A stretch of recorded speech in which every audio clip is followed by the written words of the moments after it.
You know, as an owner, I'm always trying to improve myself. I think it's important that the leaders in our industry not get complacent and think that they know everything there is to know. One, the professors were incredible. It has been a long time since I have been just inspired to passion. I learned more in this 1 week than I had in the past 18 months in the car wash industry. The truth is, at first it was more about education, but when I got here, immediately you felt that relationship building. Also, to know that you're not the only one with these problems, that everyone in this business faces them. The men and women that have attended this program have not only been captains of industry, but incredibly friendly and welcoming and interested in growing this business and growing in relationship with the people that are in it. This week has far exceeded my expectations. Now I feel like a Notre Dame fan for life. It was an amazing opportunity, and I'm very grateful.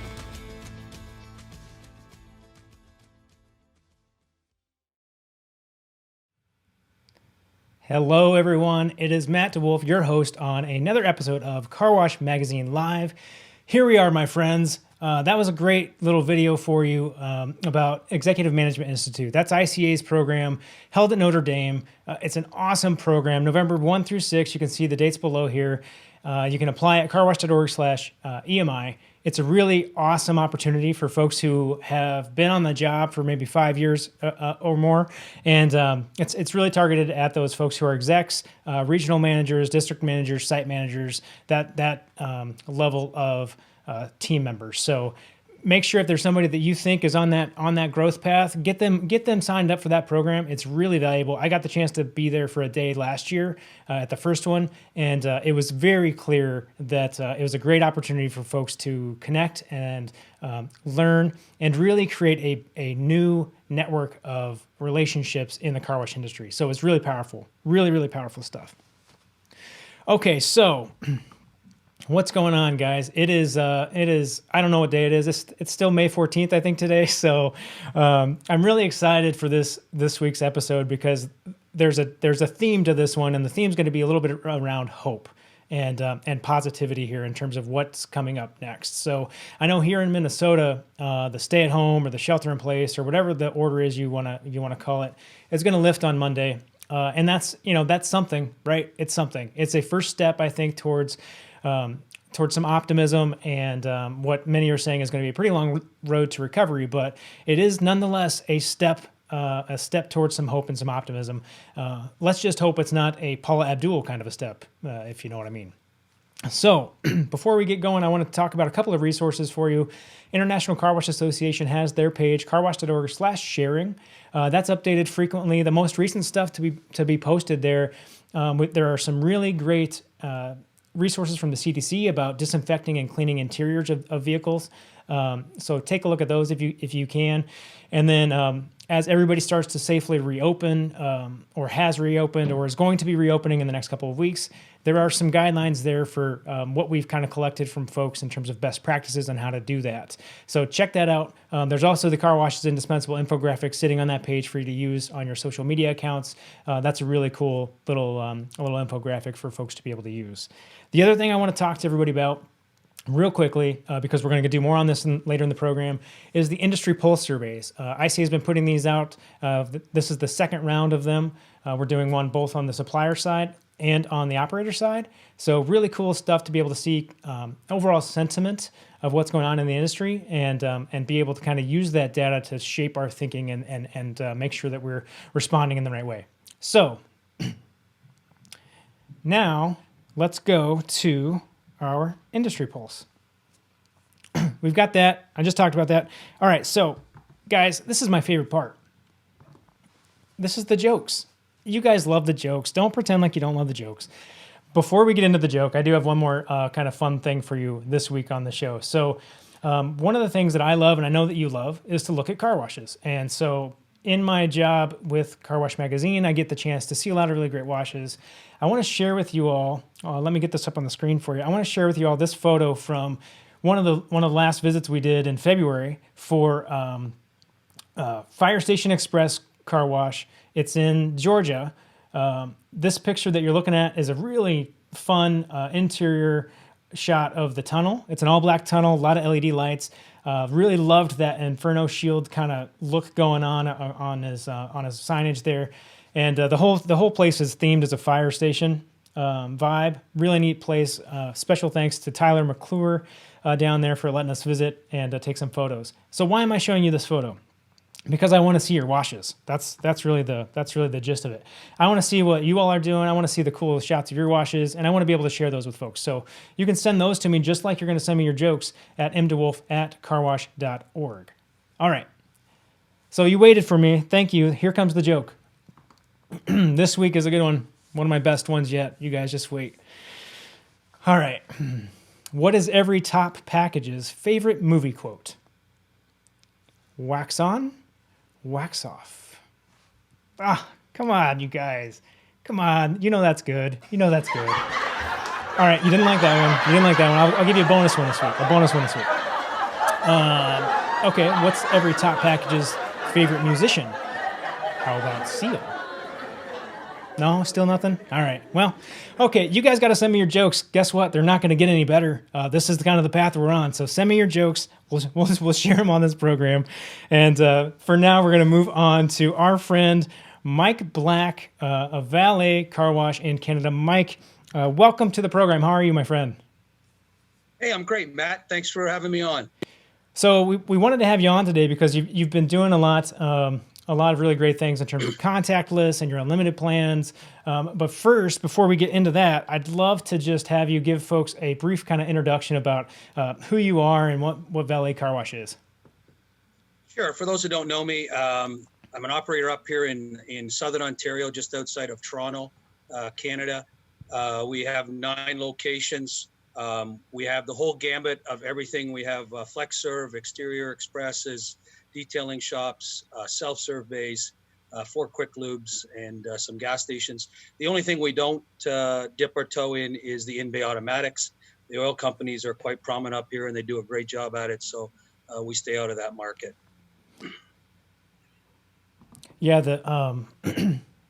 it's interesting. It's interesting as we were talking earlier this week about kind of what you've been up to. There is the work that you had to do. I want to start with the work that you had to do to get yourself open when all of this started happening. Can you talk just a little bit about that path into getting the doors open and making sure that there was some clarity around those relationships that you had with contacts in your communities? Sure. I mean, we probably weren't a lot different than most of you in the States there, from what I've seen and the people I've talked to. You know, things started to close down kind of rapidly. And there didn't seem to be a lot of consistency to the rules and what was allowed, what wasn't allowed. We were running into the same issues up here. So when I started seeing things, you know, when schools were closing and restaurants were closing and sports venues were closing, you kind of see the writing on the wall that car washes probably aren't going to escape this. So we started to put together a portfolio or a document of all the things we were doing from a safety perspective to sort of flatten that curve, and all the reasons why car washes should be allowed to maintain, to be open, especially the contactless car washes. And then we sent that out. We kind of proacted and we started sending that out to people we thought would help us and be influential in knowing that information. And that ended up paying some pretty large dividends for us. We kind of managed to thread the needle using some terminology in the essential business between transportation, sanitation, and even curbside sort of delivery. And we had 4 of our locations in one day got closed down in 4 different cities. But within 24 hours, because of the work we had done and sort of laid things out, we were able to get those reopened in 24 hours. So we kept our exteriors open. We closed our interiors, obviously. We closed down all our vacuums free and paid. Our self-serves, we closed every other bay, closed our lobbies, but we were able to keep our exterior washes open. And then just this past week, we're able to reopen interiors, Okay. which was about 3 weeks sooner than I thought would happen. So I was planning on that. So we kind of got thrown into a curveball on that, but we're getting through it, which kind of seems to be the theme of this whole endeavor is how to handle those curveballs, Yeah, you gotta. I think the analogy is you gotta sit back on it and then drive it the other way. Right. So, Mike, I know that part of what made you successful in that endeavor, getting ready for this, was the relationships that you'd built with folks like in your chambers, that kind of thing. Talk to me just about how important it is to maintain that, especially now, and as we kind of prepare for who knows when the next one of these might happen, right? Well, there's an old saying, I'm sure everybody's heard it, is it's not what you know, it's who you know. And the one thing that this whole process has taught me is how important relationships are in our business. I mean, as operators, we all know that relationships are critical with our customers, with our staff, with our suppliers and distributors. But when something like this happens, having a relationship that's much broader certainly can pay big dividends. Relationships, I'm talking with various government people, with police departments, with health departments, business groups that are able to get to the people that need to be spoken to in government, associations. All those things are critical to allowing us. In fact, if we hadn't had those relationships, I mean, in hindsight, it's not like we went after them specifically for these reasons, but it sure paid big dividends. But they can also help in situations, even when this is over. It could be labor laws, it could be minimum wage, it could be water issues. So I really encourage people to build those relationships outside of the norm that we typically do in business. I'd almost bet that there's probably not an operator out there that got shut down that wouldn't be willing to write a check of any size to open up again. Right. Yet a lot of times they're reluctant to spend $400 or $500 to be part of an organization because they don't see any value in it. It's like getting a hold of your insurance company when your house is burning to buy insurance. Well, Mike, I know, ICA appreciates the membership nod there. We couldn't teach you up any better for that. Mike, talk to me. So you work the relationships, you maintain those. Great advice in terms of how to keep people kind of ahead of the curve when this kind of stuff happens, or drought issues, or labor, like you said, whatever it might be. Now that you are kind of operating in this new normal, you had to make some pretty swift pivots in terms of your contact list setup. Talk a little bit about what you all have done there and how that's come together. Well, we didn't have to pivot a whole lot. I made the conscious decision probably about 3 years ago now to change what we were as a company. We no longer think of ourselves as a car wash. We are a subscription-based company that happens to sell car washes and some other auxiliary businesses. So our whole focus has been on the membership side of it, and that has paid big dividends for us. Our lease site that we have washes 80% of the cars we wash is members. Our best site is 95 to 96% of every car going through is a member.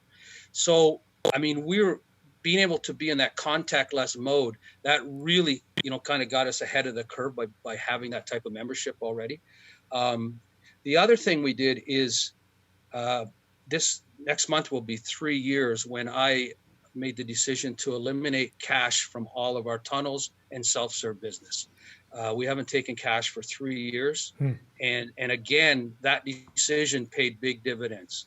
There was a lot of business worried about handling cash. There were stories online about handling cash. We didn't have to worry about that at all. We haven't taken it in 3 years. And then the other thing we did is we have a phone app that we brought out. We've been working on for several years, and about a year and a half ago, we rolled it out. People can buy a wash on the phone, single wash, or at one of our sites where we've been testing it, they can actually buy the unlimited program through the phone. And again, that's totally no contact there. So we didn't have to do a lot of pivoting, other than some safety and retraining and those kind of things. But I felt we were ahead of the curve pretty good there.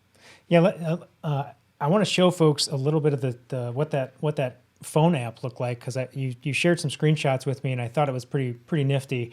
I'm gonna throw these up for folks so they can see what we're talking about. And so I'm showing them right now. Tell me, so the kind of this push notification thing, right? Like I pull on the site, it's gonna notify me that I can use my stuff here. Is that what's going on? Yes, I can't see what you're showing there, but what happens is when you pull onto the site, it knows that you're on the site through GPS, and so it'll come up onto your phone. If you were off the site, you wouldn't be able to do that. Yeah, and then there's the opportunity to sign up. Yeah. And then you've got your login page, which makes sense. And then once you're in, you've got this rewards card view. Tell me about the rewards. How does that work? So the rewards works for the single purchases. Basically, every time you buy a wash, a single wash, you get points, and it works to about 6 paid washes. You get a free car wash, and you can actually see it kind of moves along, so you can see how many points you're collecting, getting closer to your goal. Yeah, you get that progress bar effect, right? Right. The gamification of the whole thing. Yeah, and then I'm showing folks the kind of the menu passes here and like the opportunities to buy, and then you've got some. Tell me about this the QR stuff. So there's a QR scanner built into this app, and then there's a step where they can show some stuff. Tell me about that. Yeah, so the sites that, if you had a couple of our sites, we don't have pay stations, or if we have a pay station, we may not have a gate. So, because if we only have one pay station due to the geography of the layout of the land, we might only have one pay station. We don't really need a gate. What the customer does then is, instead of entering a code, they just have to scan a QR code that's either on the machine, or at one of our cases, like we have our unlimited wash where we don't have any pay station at all. There's a QR code on a stand. The customer just holds his phone up to it. The phone shows it's okay. He shows it to the employee, and he goes through the wash. It's pretty seamless. Yeah, that's pretty slick. All of this contactless shift, is had an interesting impact on your unlimited memberships, right? I mean, it turned out it's going to be a selling point. Well, it's interesting because our goal, obviously, when things started to close down, was to hang on to memberships like everyone. Is what do we need to do to hang on to memberships and retain them? And we put together a pretty good script to be able to do that. But what happened is, I wasn't anticipating, because our lobbies were closed, and we had signs up, keep your windows up, don't get out of the car. As my manager started to message me and say they were getting emails and phone calls that people wanted to buy subscriptions, and we're like, uh-oh. We weren't anticipating that people wanted to buy subscriptions. So I think they were starting to gravitate. The word was getting out there how easy it was, and you didn't have to touch anything to become a member. So we had to kind of pivot there a little bit, and now I've got a sign up form right on our website, so they can do it live without having to come in and fill out a physical application. Yeah. So you just everything's completed. They go through the wash. They never had to interface with anybody, and they're on their way. Right. Nice. Hey, the Mike, only interface we still have, Matt, is obviously the RFID tag. Yep. Where we used to put it in the car, but now we're actually giving it to the employee or to the customer, and the employee just kind of stands back and watches that they actually put it in the window of the car in the right place. Gotcha. Okay. That keeps that distance in place so that nobody's keeps the distance, yep. and you don't want to just give it to the customer and tell them to walk away, because we know what happens then. It does go on the windshield. Right. Hey, Mike, we had a question on the Facebook feed here. When you stopped taking cash, what was the kind of short-term customer reaction there? And then did you have any loss of business long-term? If we did, it was negligible. In 30 years of business, it was probably the best thing I've ever done, with very, very negative feedback at all. In fact, it was all positive. I mean, there was so many positives. The little bit of negativity was outweighed by the positives. Everything from throughput, sped up, not paying employees to count cash when it was missing at the end of the night, not going to the banks on the weekend. I mean, it was a positive, not replacing parts on your bill acceptors and that type of thing, and hoppers. We still take cash. When I say we don't take cash, we make it very inconvenient. You can come into our lobby. If you want to buy cash, we'll give you a code. You got to get back in line, or we'll sell you a gift card. We we encourage people to buy a $100 gift card. We put $120 on it for them, and that kind of seems to keep everybody happy that way. Yeah, it's like anything you can do to get rid of some of those headaches, right? Right. Let's come back. But it's been phenomenal.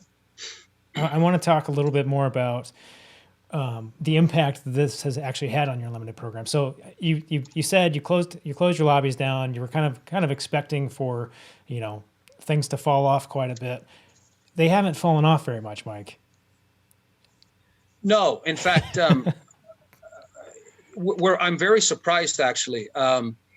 There's different ways to measure this, so I've been kind of analyzing the data, trying to look at it from different sides. And if I take our numbers from the beginning of April to the end of April, which is kind of the month when everything was shut down, over across the board, we dropped 4%. Okay. Which I think is, I'm happy with that number. And then I looked at from sort of the end of February, which kind of would have been the peak that's when everything kind of maxed out. Sure, it maybe rolled over a little into March, but the end of February was kind of the peak until the end of April. And in that period, we're only down 6%. So from our very highest point to our lowest point, we dropped 6%. But what's interesting, if I measure from the end of April 2019 to the end of April 2020, we're actually up 10% still. So to me, that's, I'm very happy with those numbers. Yeah, that's kind of mind blowing. I mean, who knew? Exactly. I mean, it just shows that I think customers appreciate the value, the convenience, the safety. I mean, I think, it just shows in those numbers, right? Yeah. And one of the things I know you did too is you had some soft messaging around that. Once you started kind of seeing the demand for it, you had some soft messaging around the benefit of, kind of coming through the contactless experience, right? Right. Like many operators, I mean, even though we were open, we didn't want to sort of aggressively market when, things were sad and depressed for people, and we didn't want to look like we were profiting. But when we started to see some people wanting to buy and some numbers starting to go up, we put some soft messages out there to people about, how convenient it was, how safe it was. You don't have to talk to anyone. And I think that resonated with a lot of people. So Mike, I'm gonna cut you loose here in a minute. But I do want to know that there's a lot of great stuff in what you just shared with folks. It's amazing to see kind of the saving grace of the Unlimited program, right? And I know many years ago, not everybody was on board with this concept of having these even at their locations. But it seems, and we'll hear a bit more from this later in the program with Gary and Eric as he talks about what's going on in the Operator Pulse Survey, that Unlimiteds are kind of saving us a little bit in this respect. I couldn't agree more. I want to end with something hopeful with you. Tell me, Mike, what is it that keeps you coming back to the car wash industry every day? What gives you some hope here? What gives me some hope? Yeah. That's a good question. I think what gives me hope, Matt, is history. Is history. I've been doing this for 30 years. I've been through 3 recessions. Now a pandemic, which is basically probably going to be some sort of recession. And we have come out of every recession situation better than when we went into it. We're entrepreneurs. We are businessmen and women, and it's in our DNA. I mean, we create, we solve problems, we innovate, and we come up with solutions. And I think our industry will do that.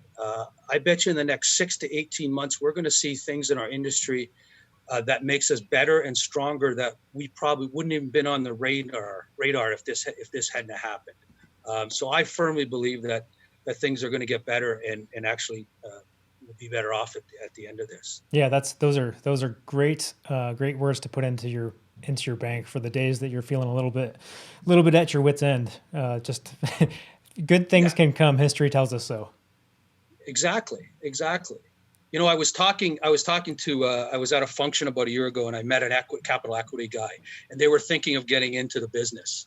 And so he was picking my brain, and I said to him, what makes you interested in the car wash business? I mean, did you have a grandfather, an uncle that had a car wash, or your car nuts, or Yeah. he said, no, none of that. He said, we just take this data and we put it into a program, and we have these parameters that we have, and then it spits out what industry meets those parameters. Interesting. And I said, well, what are your parameters that comes up with a car wash to be in? And he said, there's 3 things we're looking for. He said, we're looking for a cashless business, means no receivables or very little receivables. He said, we're looking for something that's recession resilient or bounces back very fast.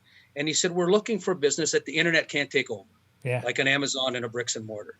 And he said, car wash keeps coming to the top.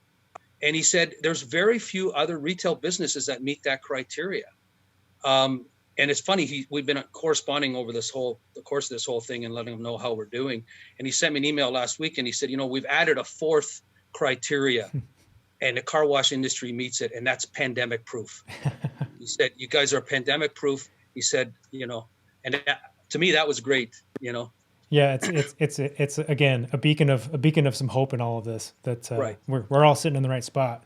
I said I was going to let you go, but you did get a Facebook question here come in, so I'm going to make you answer that one. Do you have? Are you doing the same contactless kind of experience on the Quick Lube side? Yes. Well, we're making our customers stay in the car. Yep. And then we have a credit card reader that's wireless, and we can take it to the vehicle. And we have tap and pay here, so the customer just has to tap their credit or debit card. They don't have to insert anything, they don't have to touch any buttons, and they just tap that from their car. That's awesome. Yeah, that's awesome. All right, so this time for real, I'm going to let you go, Mike. Thank you so much for sharing your experiences and what you all are doing up there in Canada. And I really what I really appreciate is the hopefulness that comes out of the story of what's going on in the unlimited space. So thanks for joining us, Mike. Thanks, Matt. Keep up the great work. Thank you. All right, everybody. So right now we're going to switch gears a little bit. We're going to stay in the optimism train here and get an update from Eric Wolf, CEO of ICA, for the latest Operator Pulse survey. Hey there. Happy to be back with our Operator Pulse survey results that closed on Tuesday, May the 12th. I'm going to roll through these in the order that they were asked in the online survey. I want to thank the 116 respondents we had that completed it this month.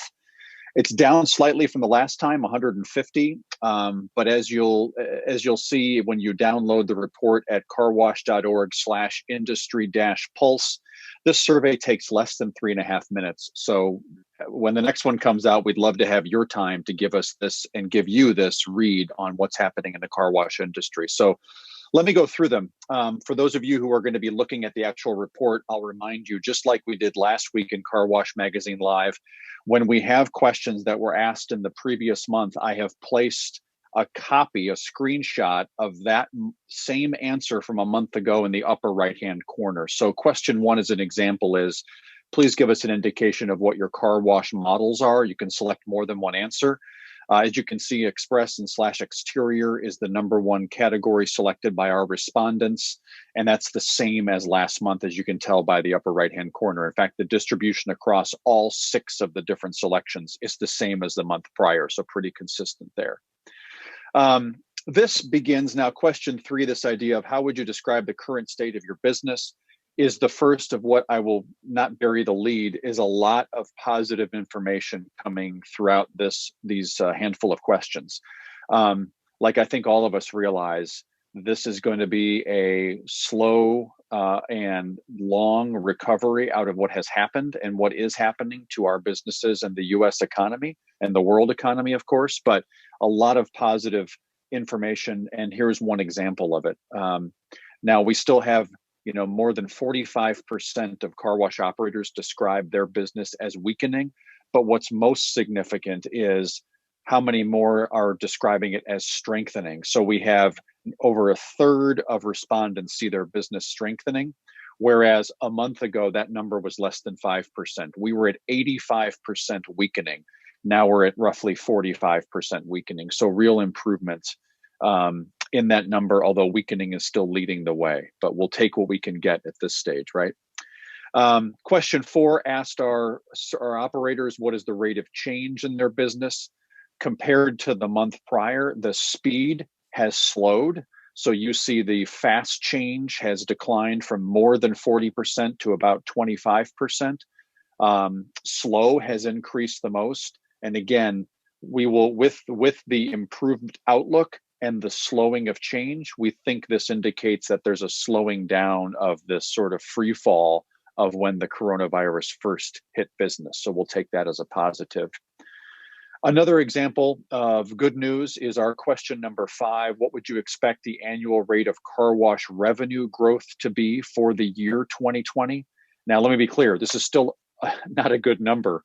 It's just a lot better than the last time we asked it. So a month ago, our operators thought that the business would be down for the year about 15%.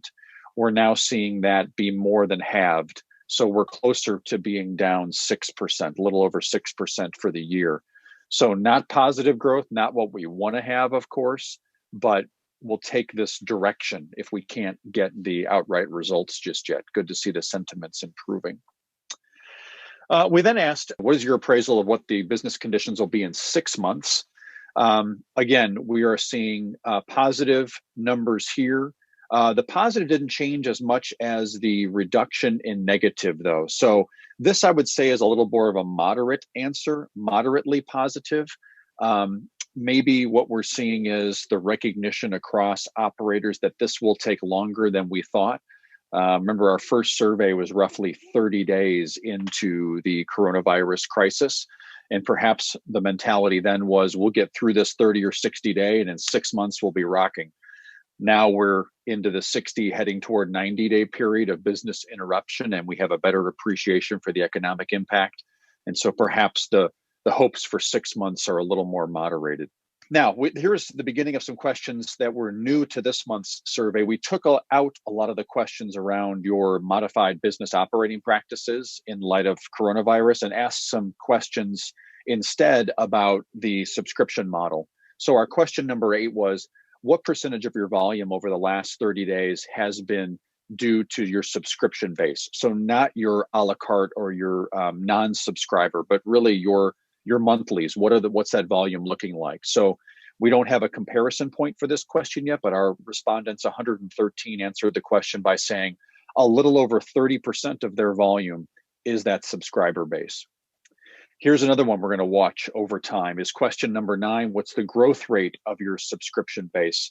Cause for some concern here, but we'll have to compare it to other points in time.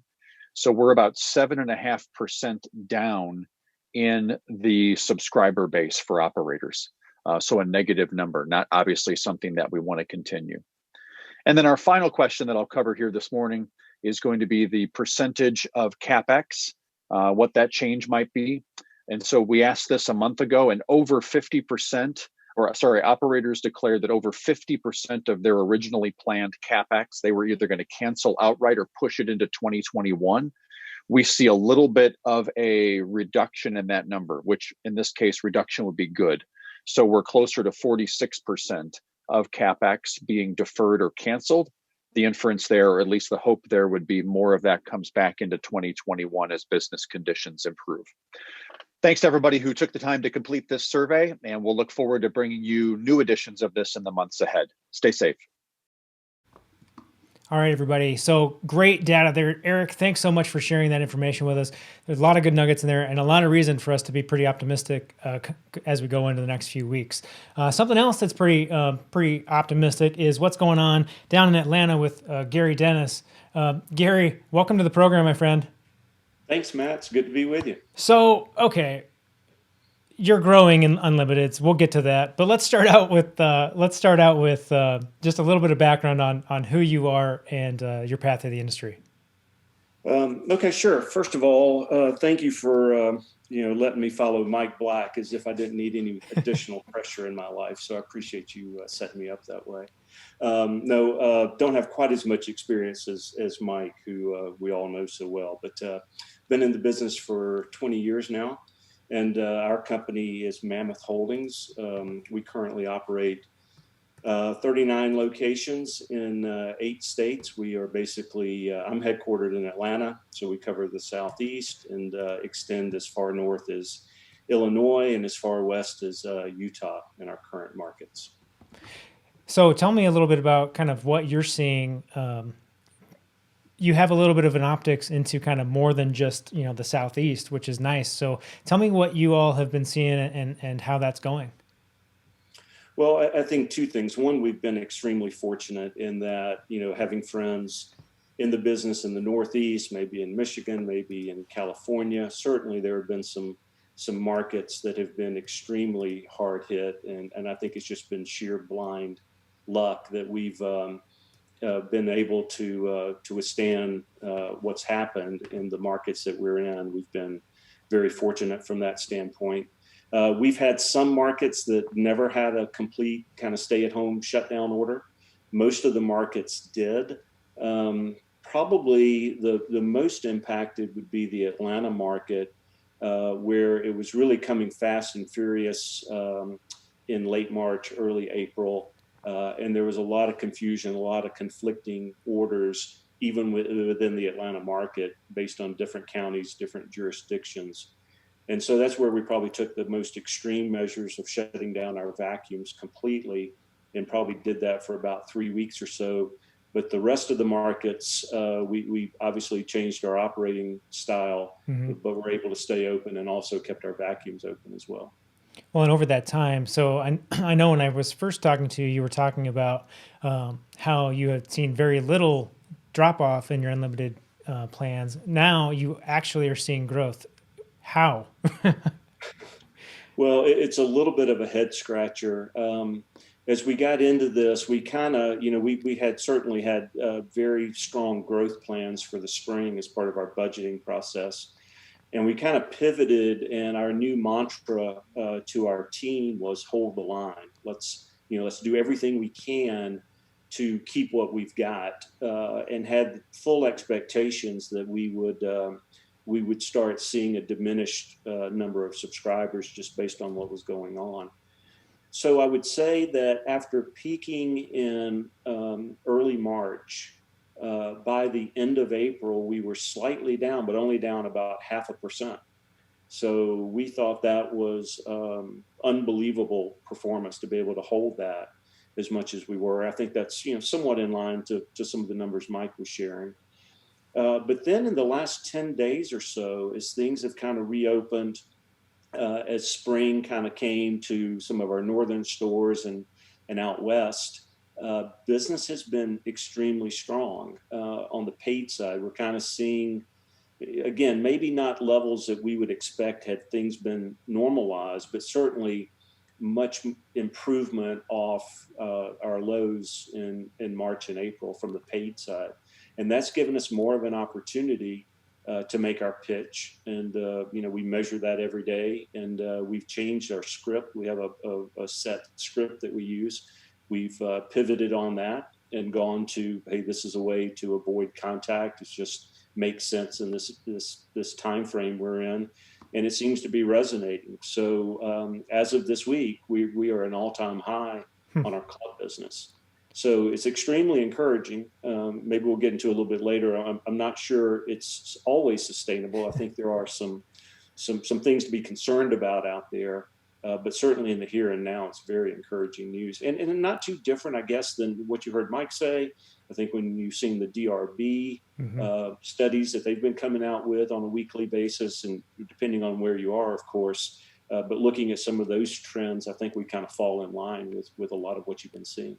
Yeah, it seems the data really is supporting this concept that the unlimiteds are here to stay, and really are saving grace for a lot of folks. Without that, we might be telling a very, very different story. Well, certainly, even though it's come back, right? I mean, we definitely saw a big drop in our paid volumes, market to market, more so in Atlanta, where we had to shut down our vacuums. It had, I think, a much more proportionate impact. So there's no doubt there's more volatility on that side of the business. Well, and from the paid volume perspective, do you anticipate? I'm going to put you on the spot here a little bit. Do you anticipate that continuing to kind of stay that path as more of these restrictions kind of lift? And if so, what do you think is kind of driving consumer behavior there?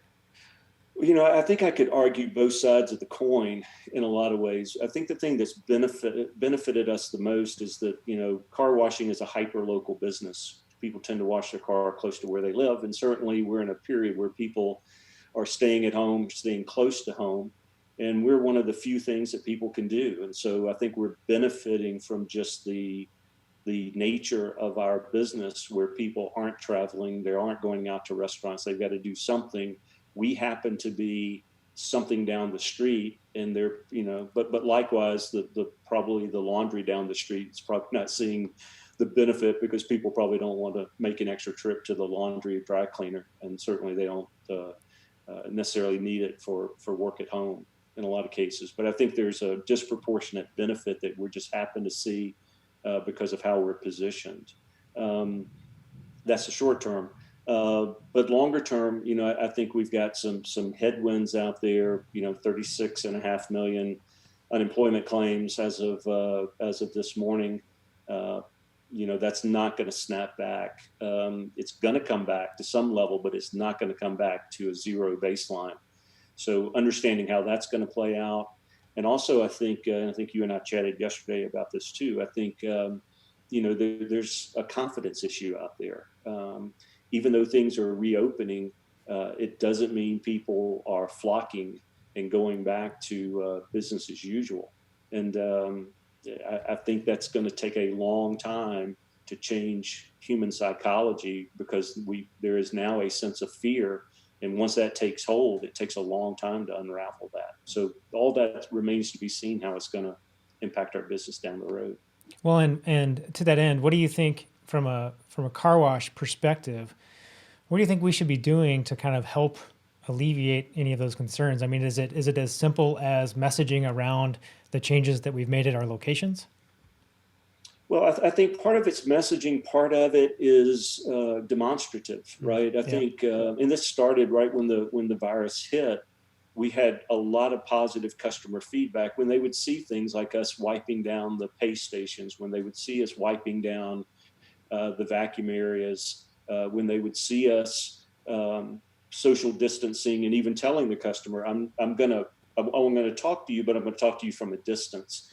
And I think it put the customer at ease. So I think for the most part, and of course it depends on what model you're talking about, we do have some flex serves, but we're largely express. But that model is very uniquely situated toward this social distancing and a sense of safety. So as it does come back, I think, again, people intuitively think about, well, what business is safe, what business is unsafe.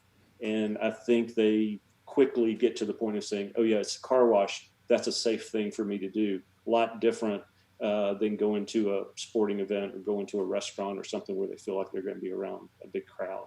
Yeah, for sure. You all, before all of this happened, I actually had the chance to visit with you down in Atlanta, and you were talking a lot about growth plans and what you all are up to on that side of the house. Has any of that changed for you? I mean, I suspect it has to change a little bit. Yes and no. I mean, we are in growth mode, and fortunately, we got ahead of this and are fortunate enough to really have a very strong balance sheet. And I was doing one of these kind of sessions a few weeks ago, and we just talked about how important it is to really make sure your balance sheet is in top order, even today, because again, I think there's some headwinds out there that we're not completely through this, and I don't look at the current trends as being indicative that we don't have anything to worry about. So we pay particularly close attention to the balance sheet. We are in growth mode. I think we are certainly moving forward on some things. Having said that, though, it's clearly not business as usual. We are being more circumspect. Just normal, logical things to say. Let's look a little bit more closely. Let's monitor current trends, a little more closely to make sure things aren't really deteriorating at some locations, and just make sure that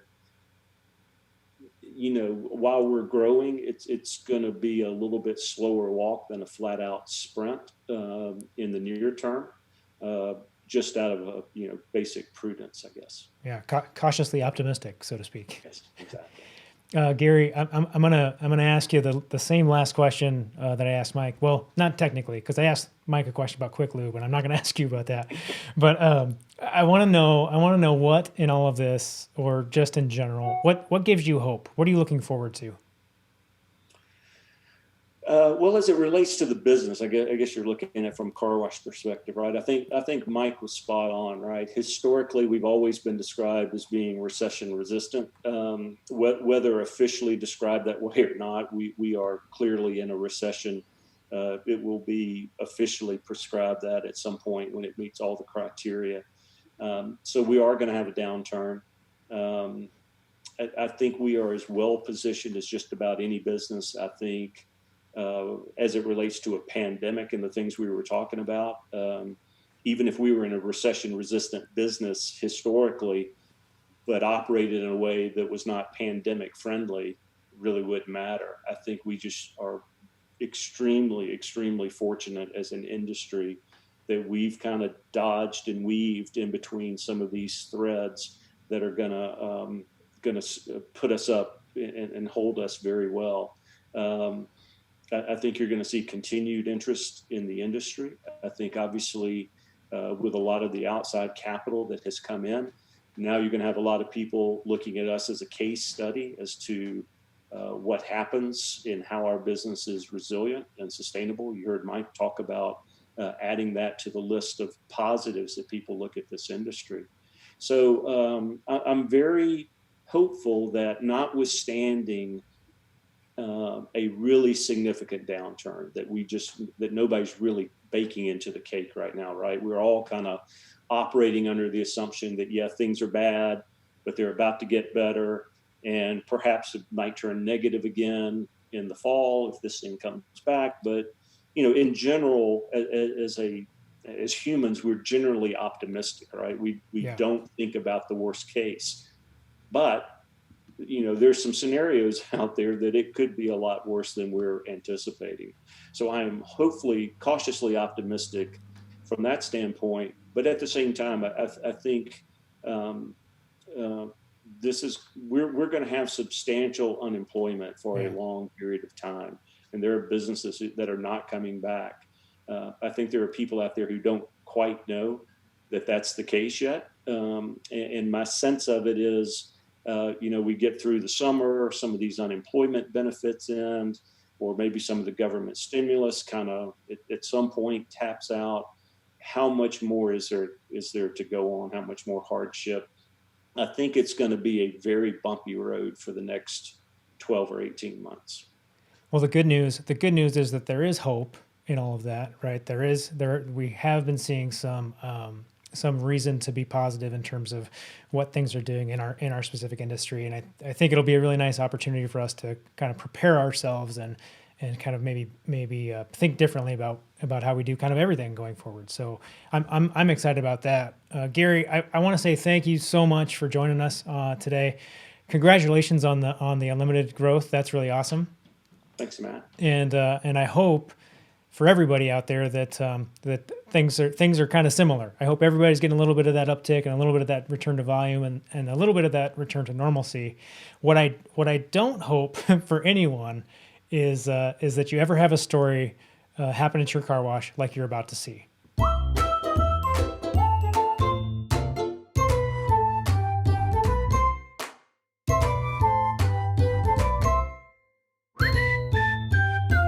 John Roush. I'm CEO of Express Wash Concepts and Moo Express Car Wash Flying Ace in Cleaning Cleveland. And I want to share a great car wash story. So about our third year in business, I get this frantic phone call from our site manager at our Upper Arlington location. And he says, hey, this is naked guy trying to get in the office right now. Call the cops. So of course we didn't call the cops. We got on the cameras to see what the heck he was talking about. And we had a wonderful video run of this naked guy walking around our car wash and through the McDonald's parking lot next to us and scattering cars, and my site manager flipping his gasket out because he's got a naked guy trying to get into his office, and going in and hugging brushes. And finally one of our customers there in the lot had to go and tackle this guy down, and the cops came and take him away. And obviously he was high on something or other, but probably not a car wash story that too many people can tell. The naked guy at your car wash.